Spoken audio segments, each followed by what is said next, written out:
Avoir répondu spontanément à votre invitation adressée depuis hier, nous voudrions d'entrée de jeu présenter nos excuses pour le petit retard avec lequel nous commençons cette conférence de presse et laisser la parole à Yasmine pour qu'elle nous présente le contenu du travail pour lequel nous avons convoqué ici. Merci. Je rappelle qu'il s'agit d'une conférence conjointe des trois groupes parlementaires, le groupe parlementaire PDCI-RDA, le groupe parlementaire Vox Populi et le groupe parlementaire Rassemblement. Tous ces trois groupes sont représentés à cette table. Merci. Merci, chers collègues Marius. Mesdames et messieurs de la presse, bonjour. Je commencerai d'abord par sacrifier au magnifique rituel de vous présenter nos vœux, les meilleurs, en cette nouvelle année. Le groupe parlementaire PDCI-RDA, Vox Populi et Rassemblement souhaite que cette année soit également l'année de la renaissance de la presse, de la libéralisation des médias et que chacun de vous puisse exercer son art dans les meilleures conditions. Conférence de presse de l'opposition parlementaire ivoirienne suite à la levée de l'immunité parlementaire de 6 honorables députés.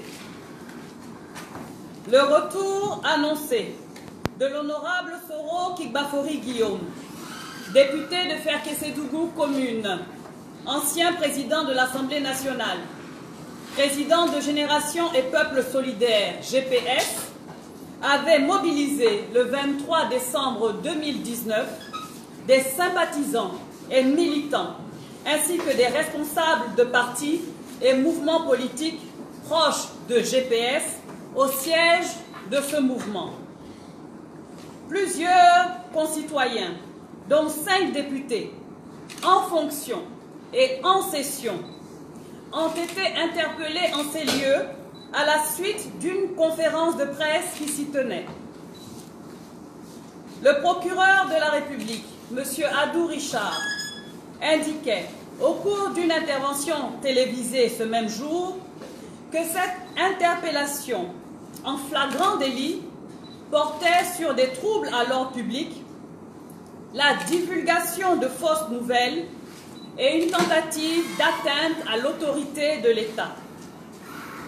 Interpellés par l'arrestation de leurs collègues, les honorables députés Lobognon, Agniman, Alain Michel, députés de Daïri, Fresco et Babam, commune et sous-préfecture, ancien ministre, Soro Kanigui Mamadou, député de Kanoroba, Nafoun, Sirasso, commune et sous-préfecture, Yao Soumaïla, député de Kokomian, Tankessé, Tienkwakro, commune et sous-préfecture, Kamara Lukiman, député de Bouko, Ebouna, commune et sous-préfecture, Soumaoro Kando, député de Biankouma, Blapleu, Pata et Santa, commune et sous-préfecture, les groupes parlementaires PDCI-RDA, Vox Populi et Rassemblement ont automatiquement saisi par courrier référencé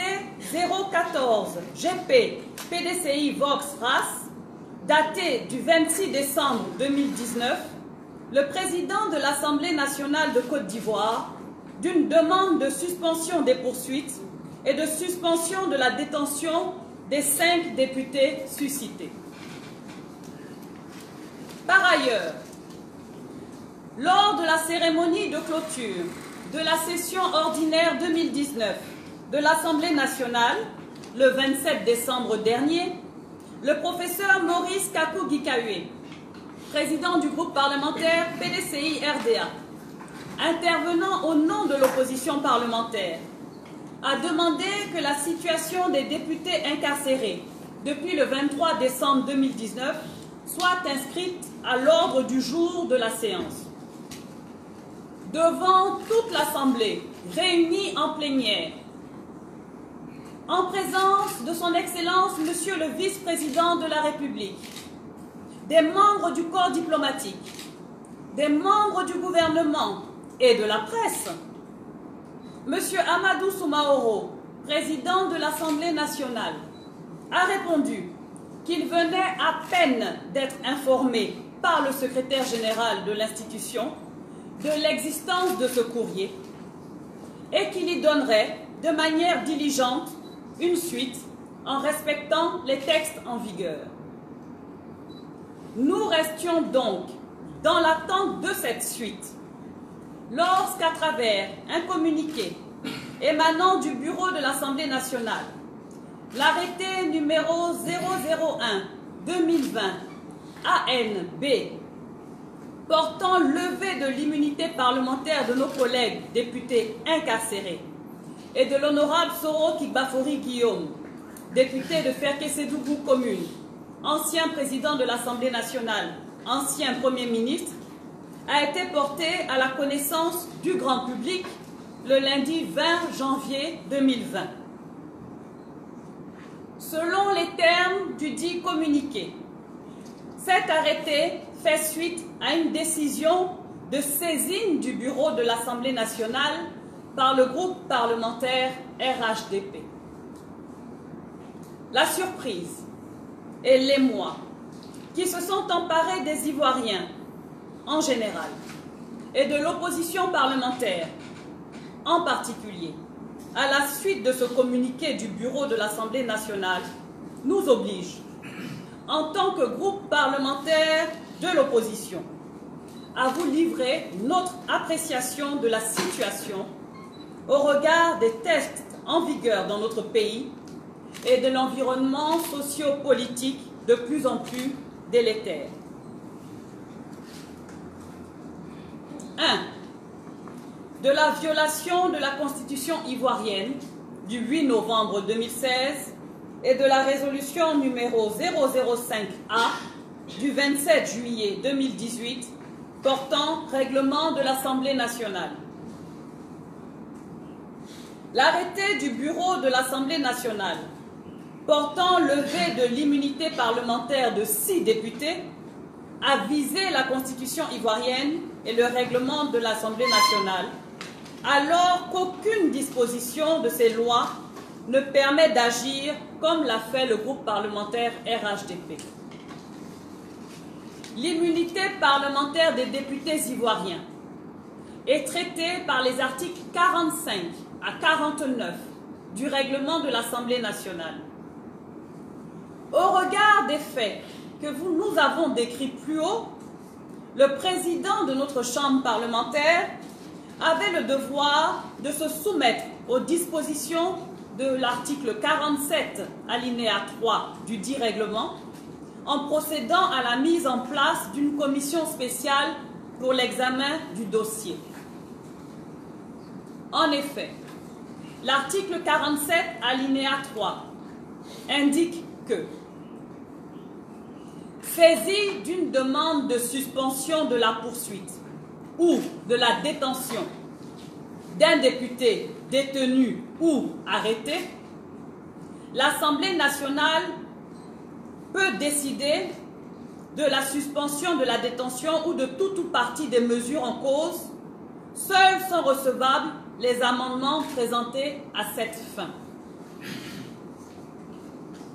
Le président de cette institution, productrice de loi, a donc choisi délibérément d'ignorer cet acte important posé par l'opposition parlementaire et a décidé de créer une procédure illégale, méconnue et dangereuse qui a consisté à recevoir une demande de levée de l'immunité parlementaire de 6 députés formulée par le groupe parlementaire RHDP.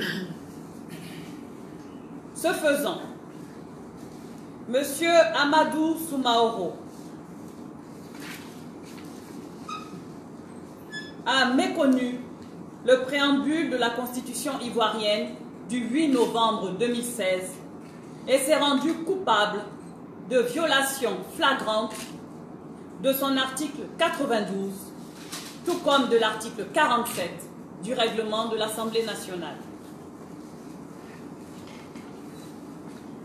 De la compétence relative à l'introduction d'une demande de levée de l'immunité.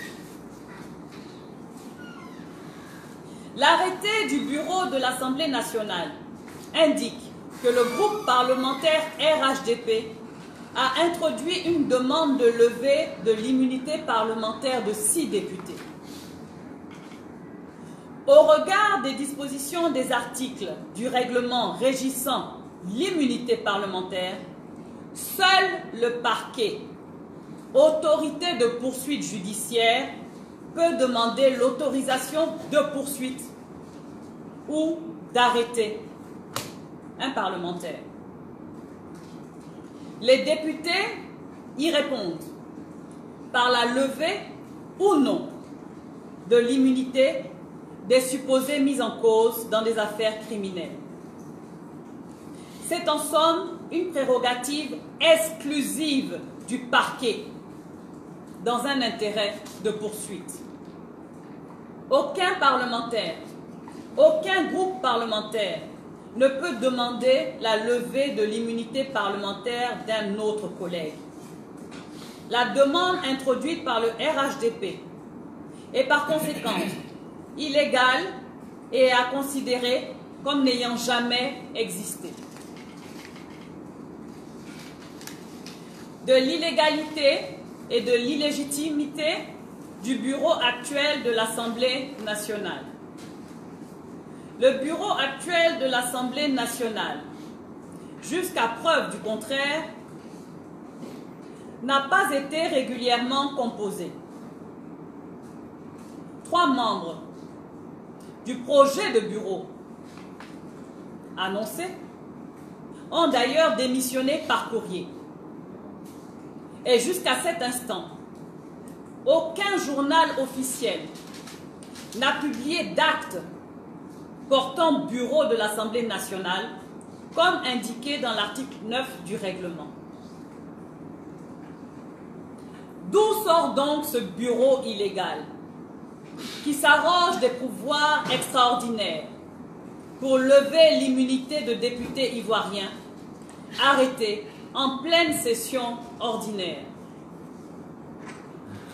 La levée de l'immunité pour des faits intervenus lors d'une session ordinaire échappe totalement au bureau. Elle requiert 2/3 des députés en plénière pour donner force de loi à un tel acte.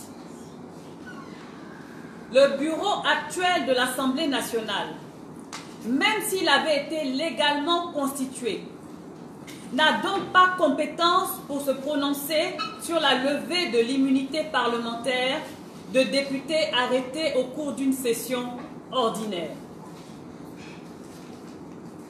2. Des manœuvres illégales du bureau et du président de l'Assemblée nationale. Toutes les personnes qui suivent cette affaire savent que le procureur de la République dit avoir arrêté les députés mis en cause en flagrant délit.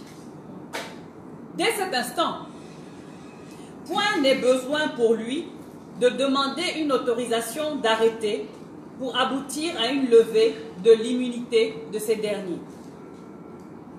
Où est donc l'intérêt du bureau de lever l'immunité de députés en détention depuis près d'1 mois? À quoi sert cet arrêté, puisque l'autorité de poursuite n'en a pas besoin et l'Assemblée nationale ne peut rien en tirer?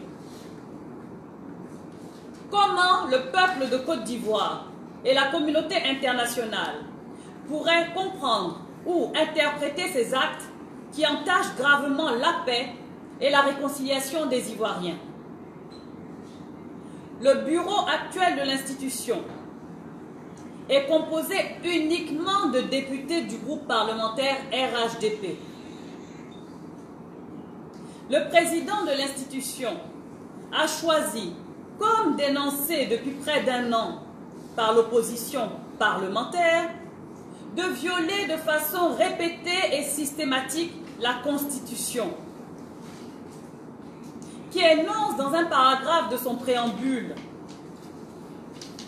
nous, peuple de Côte d'Ivoire, instruit des leçons de notre histoire politique et constitutionnelle, désireux de bâtir une nation fraternelle, unie, solidaire, pacifique et prospère, et soucieux de préserver la stabilité politique. Approuvons librement et solennellement devant la nation et l'humanité la présente Constitution comme loi fondamentale dont le préambule fait partie intégrante.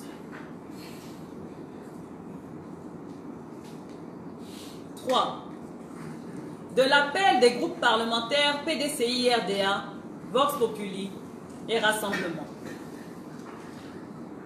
Les groupes parlementaires de l'opposition, fermement attachés au respect des lois que nous nous sommes librement données, font noter que l'arrêté portant levée de l'immunité parlementaire des 6 députés est nul parce que mal fondé et illégal.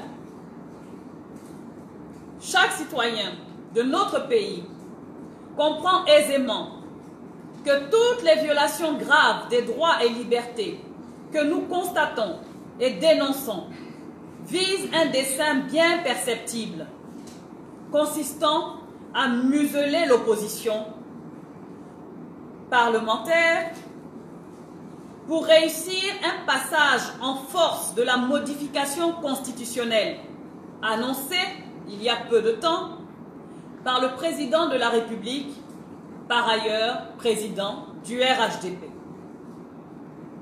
C'est le lieu d'appeler la conscience nationale et internationale à un éveil plus accru pour garantir les chances d'une stabilité durable pour notre pays face à tous ces dérapages juridico-politiques que nous subissons tous.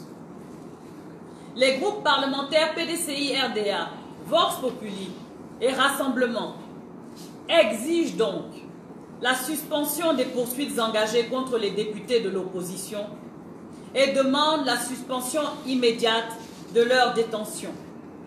Fait à Abidjan le 22 janvier 2020, les groupes parlementaires PDCI, RDA, Vox Populi et Rassemblement, je vous remercie.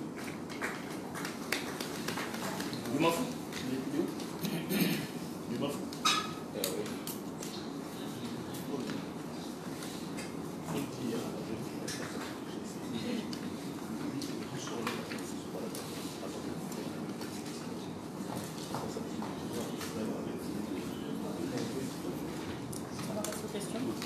Très bien. On va passer aux questions. Merci. Vous avez donc entendu l'honorable député Yasmine Apourien, intervenu au compte de 3 groupes parlementaires. Nous allons donc prendre les différentes questions. Nous répondrons par série de 5. Vous donnez votre nom et puis vous nous donnez votre nom. Madame. Valérie Boni, BBC. Valérie Boni. Boni. Oui, ici. D'accord. Ensuite, y a-t-il quelqu'un d'autre? Oui.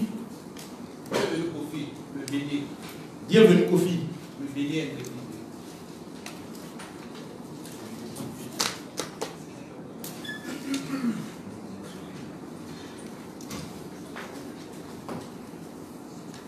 Ensuite,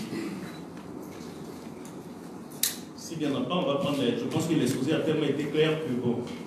C'est eux qui doivent le dire, chers collègues. Voilà, donc s'il n'y en a pas, on va passer la parole aux deux et puis on verra si après, s'il y a d'autres questions qui pourraient révéler. Madame Valérie Boni, vous avez la parole. Oui, je voudrais savoir si il pourrait y avoir à l'Assemblée nationale de la part de vos groupes parlementaires un appel possible à l'Assemblée nationale. Est-ce que vous pouvez faire une action légale et concrète au sein même de l'Assemblée nationale en plus de cette déclaration?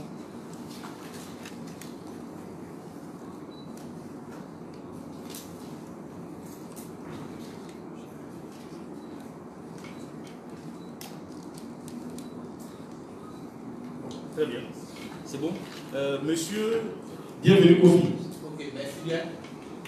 Dans l'éventualité où j'allais dire le président de l'Assemblée nationale d'aujourd'hui n'acceptait pas de reculer et s'entête à juger vos collègues, quelles sont les actions que vous allez mener plus tard?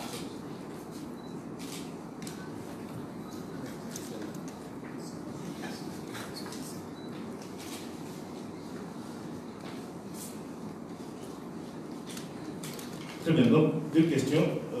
La première personne, vous y répondez d'abord et puis après je peux peut-être bien. Très bien. Merci. Valérie Boni demande s'il y a des actions légales et concrètes en plus de la conférence de presse que nous devons faire. Vous voyez, la conférence de presse, vous allez avoir le document tout à l'heure, a consisté à dénoncer toutes les violations graves des textes que nous sommes librement donnés, qui sont 1. La Constitution, 2. Le règlement de l'Assemblée nationale. À partir de l'instant où des députés en session sont détenus et qu'un groupe parlementaire introduit auprès du président de l'institution une demande de levée de suspension de poursuite et de suspension de détention, il y a une procédure qui s'ouvre. Il n'y a pas un autre document qu'on peut recevoir. L'article 47 du règlement nous dit, vous me permettrez de vous lire l'article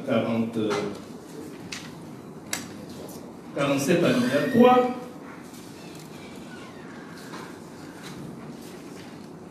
Non, je vous lis plutôt l'article 48, voilà, alinéa 3. Saisi d'une demande de suspension de la poursuite d'un député détenu ou arrêté, l'Assemblée nationale peut ne décider que la suspension de la détention ou tout ou partie des mesures en cause. Seuls sont recevables des amendements présentés à cette fin. C'est-à-dire, à partir de l'instant où les groupes parlementaires ont demandé au président de l'Assemblée nationale d'engager et d'envoyer un document au parquet pour demander la suspension de la détention, seul un amendement formulé par un député ou un groupe de députés peut demander qu'on remette en cause la demande formulée par les groupes parlementaires de l'opposition. Mais ça n'a pas été fait ainsi. À la limite, on a presque royalement ignoré que l'opposition a demandé la suspension des poursuites et la suspension de la détention. Donc, quelles que soient les procédures qui sont décrites ici, si les hommes qui l'interprètent ne font pas preuve de bonne foi, on a beau vouloir suivre les procédures décrites ici, on va buter sur des gens qui feront autre chose. Toute la Côte d'Ivoire est étonnée depuis lundi et se pose la question de savoir est-ce que des députés peuvent demander la levée de l'immunité parlementaire d'un autre député. Vous voyez que si cela se produit, ce serait la fin de la démocratie parce que tous ceux qui ont la majorité se lèvent un matin, mais ils vont demander la levée de l'immunité de tous leurs collègues qui sont dans la minorité. N'est-ce pas? Mais ce serait la fin de la démocratie. Ce n'est pas possible. Et nous avons précisé, elle a précisé dans le document tout à l'heure, il n'y a que le procureur qui peut poursuivre. Donc, d'autres actions pourraient suivre. Vous savez que si c'est une décision que nous voulons faire annuler, d'ailleurs, on l'a déjà dit, elle est illégale, elle n'a pas de base légale, donc en principe, cette décision doit être considérée comme n'ayant jamais existé.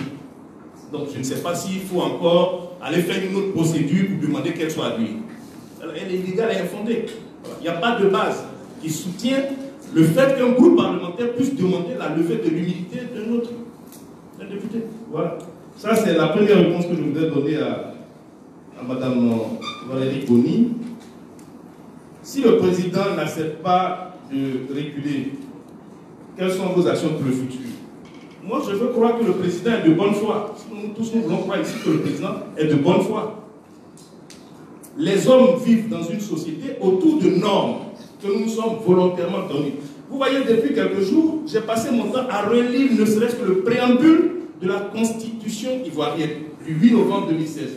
Je vous invite, vous journalistes, à aller relire les valeurs que ce préambule qui fait corps, qui fait partie de la Constitution, énonce pour que nous puissions vivre dans un pays stable, un pays démocratique et un pays de liberté.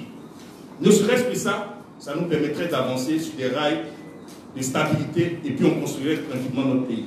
Nous osons croire qu'il agira conformément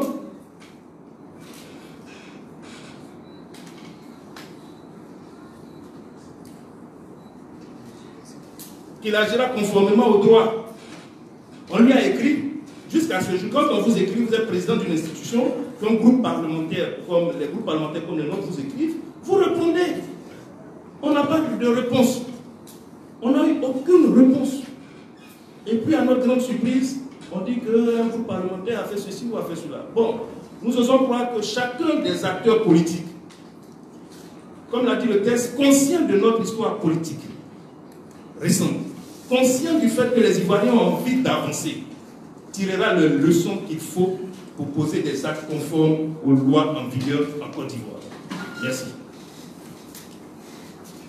Question?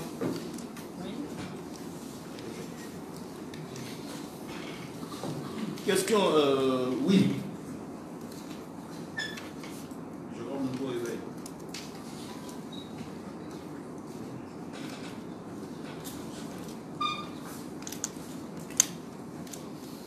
Un autre?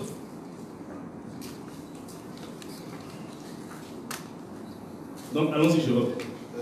Il y a deux petites préoccupations. Première préoccupation, est-ce que vous pouvez affirmer ou exprimer ici que le procureur n'a pas saisi le président de l'Assemblée nationale ou le bureau de l'Assemblée nationale? Parce qu'il y a un débat qui est soulevé à ce niveau-là. Quand on dit que le président a saisi, et le procureur, pardon, a saisi le président de l'Assemblée nationale, quand on dit que le procureur n'a pas saisi, est-ce que le président a saisi le président de l'Assemblée nationale? Première préoccupation. Deuxième préoccupation, vous avez récusé le bureau de l'Assemblée nationale, vous l'avez souligné dans votre déclaration. Et ce qui est un peu un contraste, nous c'est que vous évoluez toujours avec ce bureau de l'Assemblée nationale. Jusqu'à quand vous allez en même temps récuser et évoluer avec ce bureau-là? D'accord. Madame Félicienne va donner. Vous ne connaissez pas ce joli nom là, non? Bon, alors, oui, pardon. Merci beaucoup à monsieur du Nouveau Réveil. Je voudrais commencer par parler du bureau de l'Assemblée nationale. Comme vous le savez, ça a été un peu inédit dans l'histoire de notre institution. Nous avons eu une démission de président de l'Assemblée nationale. Elle s'est déroulée l'année dernière, on est quasiment à 1 an déjà, au mois de février 2019. Dès le mois de mars, le 7 exactement, un nouveau président de l'Assemblée nationale a été élu. Nous avons attiré l'attention, à travers vous d'ailleurs, qui avez été des bons relais et qui avez su bien faire écho, nous avons attiré l'attention de la communauté nationale et internationale, prenons donc l'opinion publique à témoin, sur le fait que cette élection du président de l'Assemblée nationale était déjà une violation du règlement de l'Assemblée nationale, en ce sens que le règlement demandait que le scrutin soit secret, que la confidentialité du vote soit garantie, et que pourtant, le président intérimaire a décidé, au niveau du bureau qui était dans la continuité, c'est-à-dire du bureau mis en place par le président Soro Guillaume, ancien président de l'Assemblée nationale, qui était donc dans la continuité, le président intérimaire qui n'avait ce statut-là que parce qu'il était le doyen des vice-présidents, a décidé de manière unilatérale et sans référer au bureau, sans que cela soit adopté d'une quelconque manière par le bureau, que le vote se ferait finalement avec 2 bulletins. Il avait d'ailleurs pour mémoire précisé au cours de son intervention qu'il fallait impérativement 2 bulletins parce qu'il était important que chaque député puisse ensuite prouver, en ramenant le bulletin non utilisé, prouver le choix qu'il avait opéré dans l'urne. Les groupes parlementaires de l'opposition ont donc décidé de boycotter cette élection. Le président de l'Assemblée nationale a donc été élu uniquement par les députés présents du groupe parlementaire RHDP au moment où se tenait cette séance plénière élective, pour mémoire. Ensuite, il est indiqué qu'une fois que le président de l'Assemblée nationale est élu, il y a un délai pour mettre en place le bureau. Ce délai a été largement dépassé de plus d'1 mois Et l'opposition parlementaire a attiré l'attention du président et a également organisé des conférences de presse, des communiqués et des déclarations pour rappeler qu'il était important que ce bureau, qui est un organe, ce n'est pas le cabinet privé.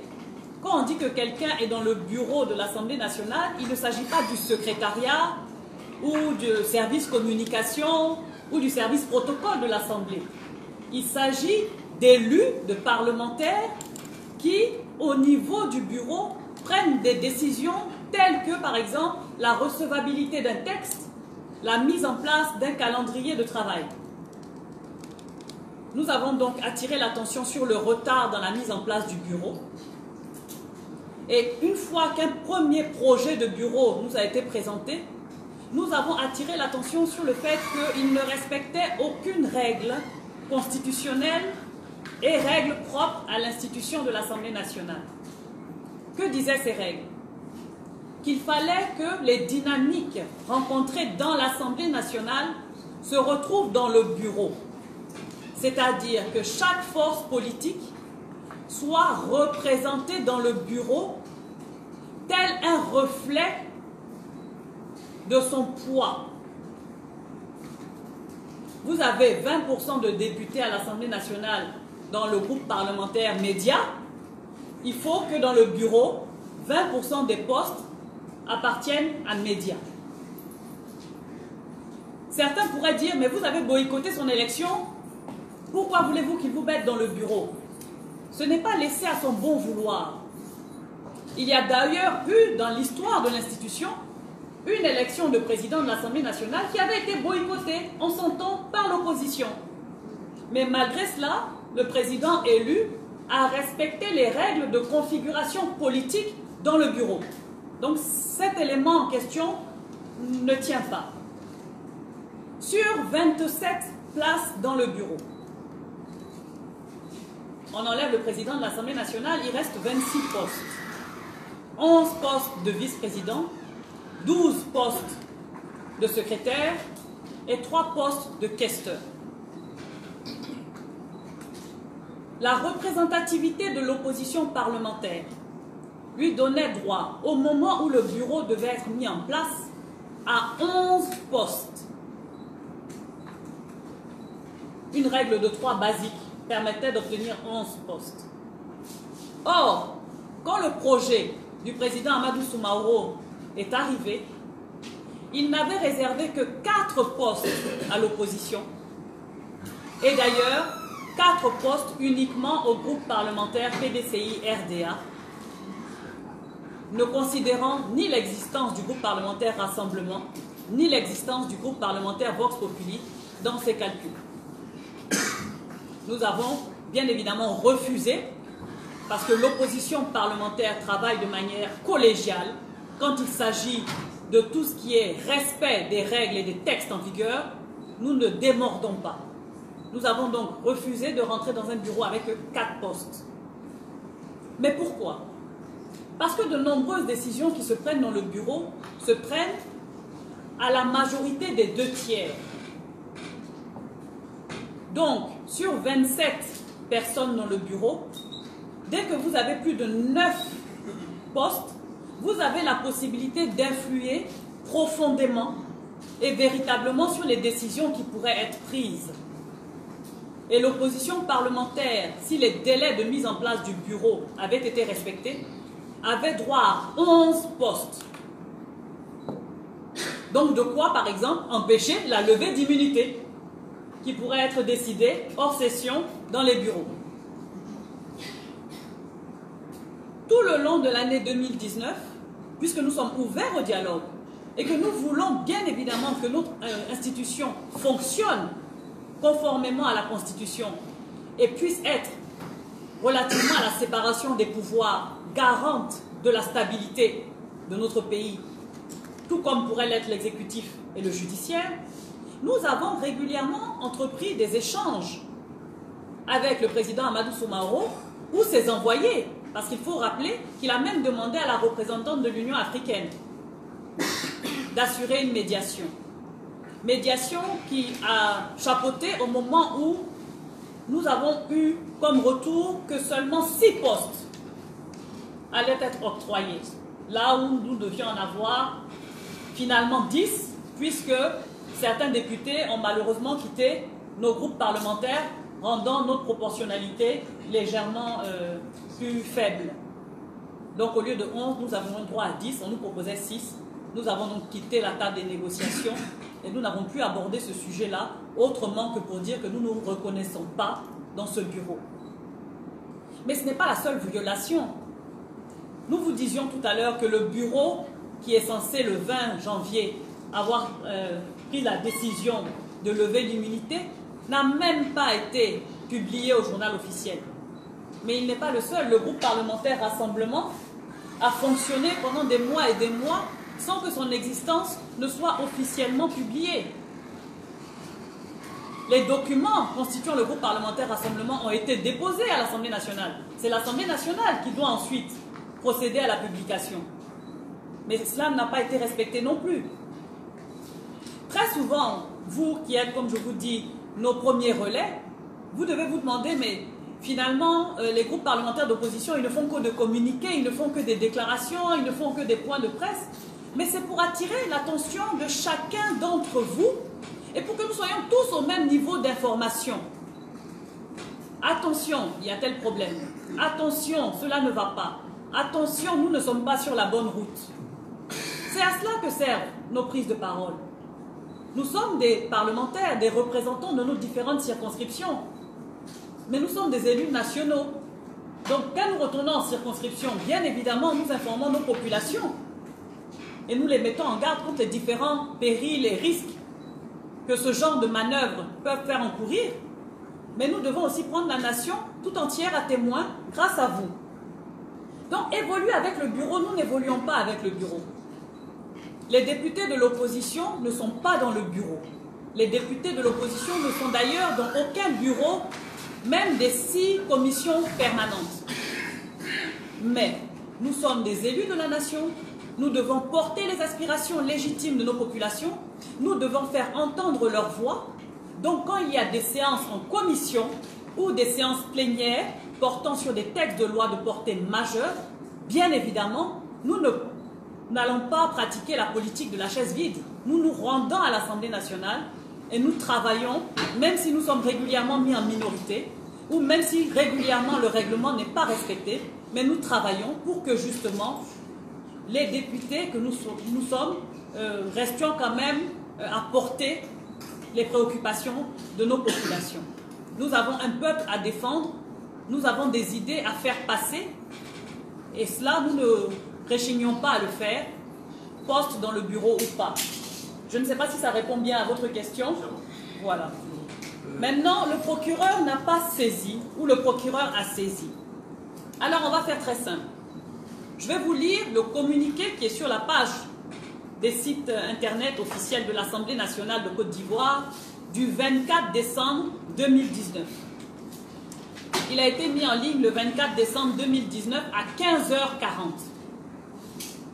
Donc les arrestations ont eu lieu le 23 décembre.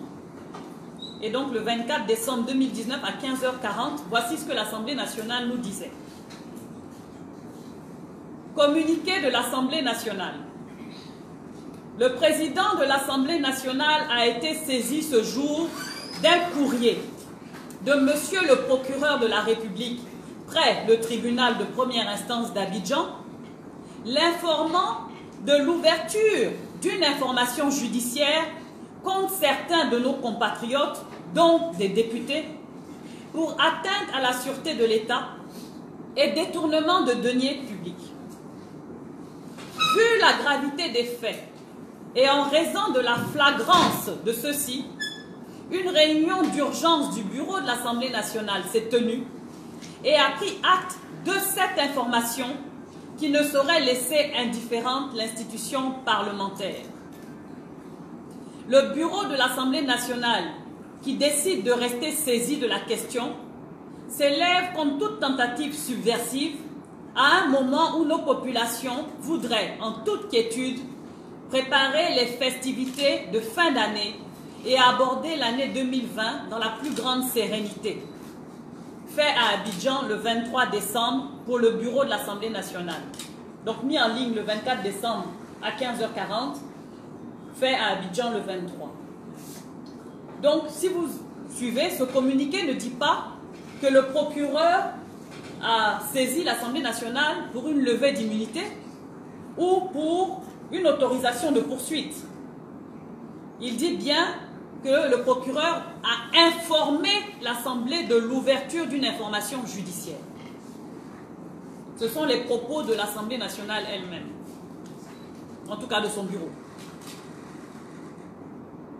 Maintenant, l'arrêté dont nous parlons du 20 janvier dit bien arrêté numéro 001-2020 ANB portant levée de l'immunité parlementaire des députés Kamara Lukiman, Kando Soumaoro, Lobognon Animan Alain Michel, Soro Kanigi Mamadou, Soro Kigbafori Guillaume et Yao Soumaïla.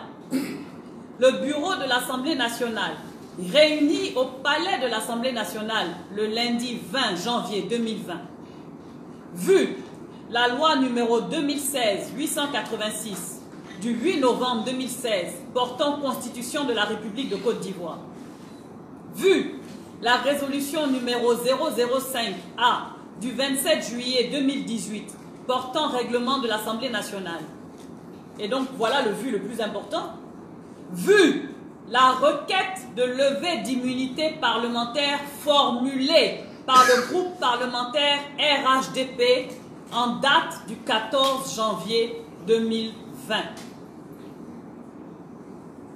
Donc ce n'est pas le parquet qui a formulé la requête, alors que c'est ce qu'exige le règlement, la Constitution. C'est un groupe parlementaire qui a formulé la requête.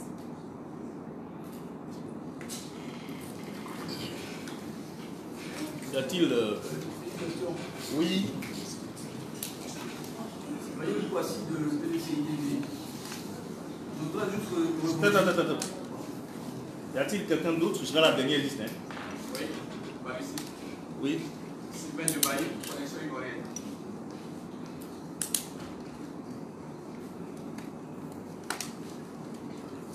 Mayul, vas-y. D'accord. Je voudrais revenir sur le propos de l'honorable Yacine Aounien, qui disait que toutes ces prises de parole, ces communiqués, points de presse et conférences de presse que vous adressiez à l'endroit des Ivoiriens étaient dans le seul but d'attirer leur attention. Ne pensez-vous pas que les Ivoiriens sont suffisamment édifiés par ces actions de violation de leur loi?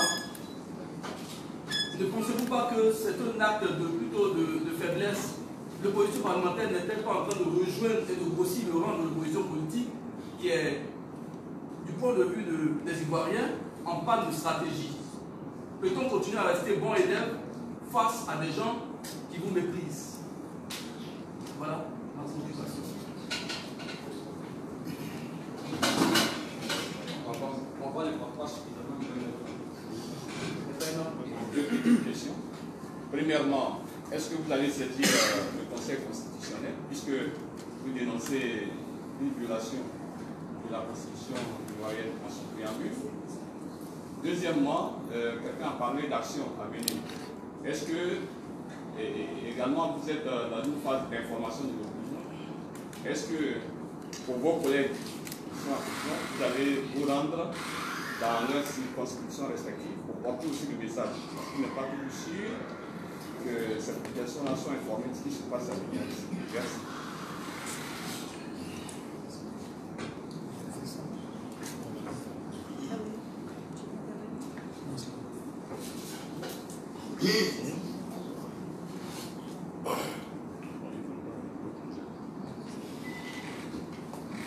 Merci. C'est celui-là. Bon, c'est pas possible. Test. Merci. Mayul, je veux savoir si nous pensons que l'opinion n'est pas suffisamment informée. Est-ce que l'opposition parlementaire va rejoindre une position politique? Et puis l'autre a demandé si on devait saisir le Conseil constitutionnel. Je pense que je vais commencer par la deuxième préoccupation. On saisit le Conseil constitutionnel dans certaines limites. il y a un cadre bien déterminé qui permet de saisir le Conseil constitutionnel. Dans ce cadre, celui que nous sommes en train de traiter, point n'est besoin de saisir le Conseil. Point n'est besoin de saisir le Conseil. Aller dans les circonscriptions de nos collègues députés, je pense que les différents groupes parlementaires ont de la stratégie, on ne va pas tout dévoiler ici, mais il y a du travail qui se fait au niveau de la sensibilisation de tous les acteurs politiques pour que nous prenions conscience. Vous voyez, elle a dit, le député Yasmine a dit, c'est l'interpellation pour que chacun prenne conscience de ce qui se joue. Vous voyez la confiance que les citoyens peuvent avoir aux instruments, sinon aux institutions de la République, permettent d'avoir une société où la stabilité règne. Mais à partir de l'instant où le citoyen ne croit plus que la justice va dire exactement le droit, à partir de l'instant où le citoyen ne croit plus que le texte de loi qui lui donne droit à telle ou à telle chose va être exécuté, mais c'est la fin de l'État. L'État disparaît et on tombe dans l'anarchie parce que chacun a un instinct de survie. Il va se défendre d'une autre manière. Je reste à la maison quand il y a un problème, j'appelle la police parce que je suis convaincu que les policiers doivent me protéger. Mais si je n'ai pas, j'appelle et puis j'ai l'impression que c'est les policiers qui m'attaquent, mais je vais me défendre. Voilà, c'est comme ça que le monde fonctionne. Donc nous allons attirer l'attention de la communauté nationale, attirer l'attention des Ivoiriens, attirer l'attention de nos mandants sur les violations des textes que nous nous sommes librement donnés jusqu'à ce que tout le monde en prenne conscience.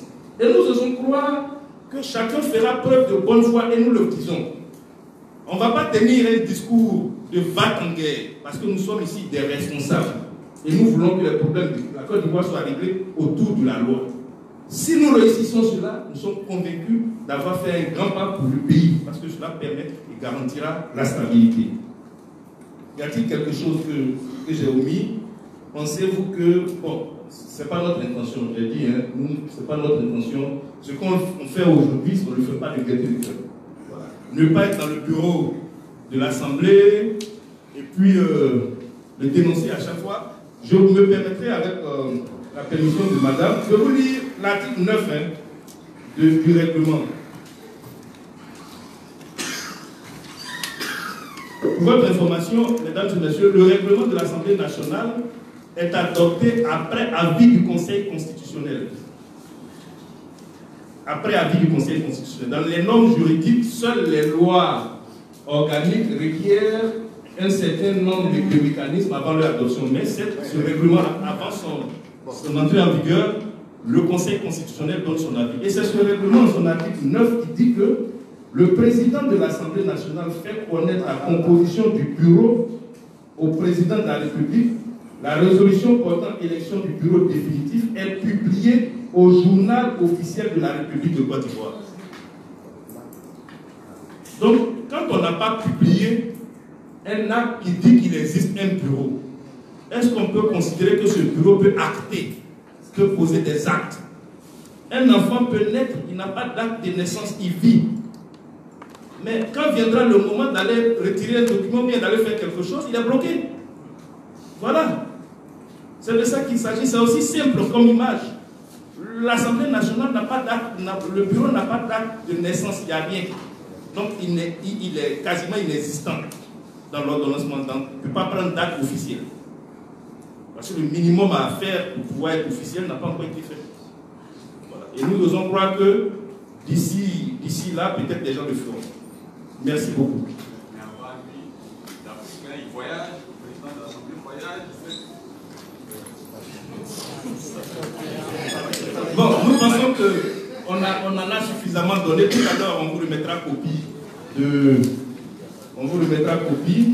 Alors, il y a une question quand même qui a été posée en nous demandant quand est-ce que nous allons rejoindre l'opposition. Est-ce que vous n'êtes pas en train de rejoindre et aussi des rangs de l'opposition? Alors pour répondre à cela, d'abord, les groupes parlementaires PDCI-RDA, ben, il appartient au parti politique PDCI-RDA, qui aujourd'hui est dans une plateforme d'opposition, la plateforme CDRP. le groupe parlementaire Rassemblement est adossé au parti politique RACIT, qui est également dans la plateforme CDRP. Donc les groupes parlementaires sont déjà, pour ces deux-là en tout cas, des membres de l'opposition en général, pas seulement de l'opposition parlementaire. Le groupe parlementaire Vox Populi, lui, est constitué de députés indépendants, mais chacun de ces députés a soit sa propre chapelle politique, par exemple moi je suis du PDCI-RDA, mais ils peuvent, même sans être encartés dans un parti politique, avoir une sympathie ou une attirance particulière pour une idéologie ou un parti qui existe déjà.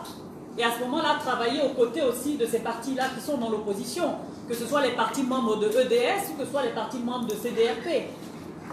Donc, nous sommes dans l'opposition, bien évidemment. Le meeting du 6 juillet qui a eu lieu à Anono, il était organisé par l'opposition parlementaire, mais nous avions invité également la société civile et des partis politiques de l'opposition.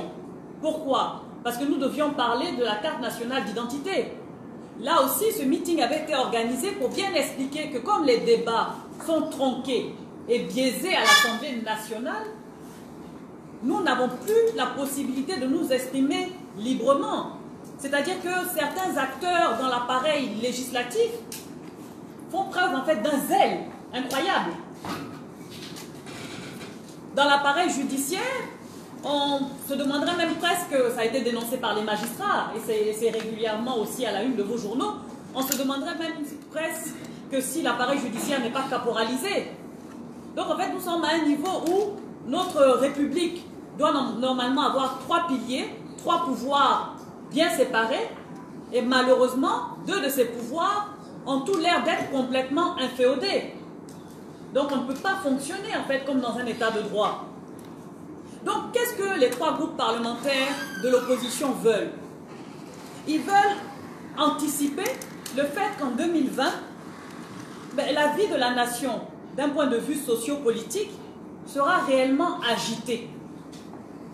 Ils veulent rappeler que eux, ils privilégient le dialogue, le rassemblement et bien évidemment la préservation des acquis démocratiques. Mais qu'en face d'eux, il y a le passage en force du RHDP. Voilà, il faut le reconnaître.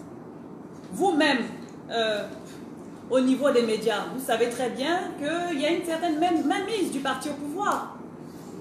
Mais l'Ivoirien lambda, qui se rend compte que les médias d'État ne sont pas libéralisés, que la presse est peut-être un peu trop partisane, qu'il y a toujours des épées de Damoclès, même sur les journalistes qui parfois sont emprisonnés, etc.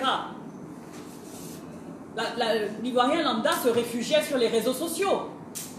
Mais vous avez vu que monsieur le procureur de la République a fait une grande réunion avec la plupart des administrateurs des forums sur les réseaux sociaux pour également attirer l'attention de ceux-ci sur le fait que la liberté d'expression n'est pas aussi libre que cela et que bien évidemment, il lui appartient l'opportunité des poursuites. 2 personnes peuvent commettre la même infraction, mais pour des raisons totalement légales, hein. L'opportunité de poursuite c'est légal, mais pour des raisons qui sont propres au procureur ou au ministère de la Justice, puisque le procureur dépend du ministère de la Justice, on peut décider de poursuivre l'une et de ne pas poursuivre l'autre. Donc quand parfois vous voyez dans la presse ou sur les médias sociaux des propos xénophobes tenus par des internautes, certains sont poursuivis et d'autres non. Donc du coup, effectivement, tout le monde va finir par être muselé. Les intimidations que l'opposition, que les leaders de l'opposition subissent au quotidien, mais vous le savez. Donc 2020, il va y avoir du sport. Malheureusement. Très bien. Je voudrais donc remercier l'ensemble des journalistes et vous dire que ce jour, vous avez été convoqués pour vous dire que nous sommes de cœur et nous faisons tout ce qui est légalement faisable pour que les violations qui ont fait que nos confrères, nos collègues sont emprisonnés soient réglées et que ceux-ci retrouvent leur famille. Nous souhaitons que les choses se passent en Côte d'Ivoire dans le droit fil de tout ce que nous sommes fixés comme texte. C'est la raison pour laquelle cette conférence de presse a eu lieu. Merci d'être venu et puis bon traitement pour nos populations. À bientôt.